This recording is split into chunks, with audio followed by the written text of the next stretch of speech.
It's all my fault. আমাকে ছেড়ে যাস না। এত আবেগে ভাসছে এই ছবিটা দেখে, মানে ভেতরের আবেগটা যেন বেরিয়ে আসছে প্রত্যেক মুহূর্তে। এইটাই আমার সবচেয়ে বড় পাওয়া। পুরাতন সবকিছুর সঙ্গেই বোধহয় মানুষের যোগটা কোথাও খুব গভীর হয়ে যায়, তাই পুরাতন ছবির সঙ্গে মানুষের যোগটা খুব গভীর হয়ে গেছে এবং মানুষ মানে এত আবেগে ভাসছে এই ছবিটা দেখে, মানে ভেতরের আবেগটা যেন বেরিয়ে আসছে প্রত্যেক মুহূর্তে। এইটাই আমার সবচেয়ে বড় পাওয়া। দেখ তো, করবি তুই এটা?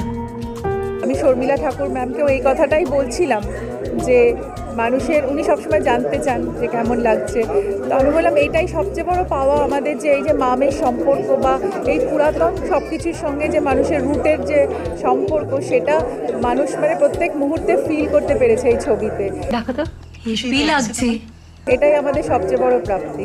আর আমরা তো অলরেডি হাউসফুল শোজ চলছে, এখন 4th উইকে পড়ে গেল এবং আমরা সিঙ্গাপুরে একটা বড় স্ক্রিনিং করছি এবং এরপরে ইন্টারন্যাশনালিও রিলিজ হবে ছবি। মা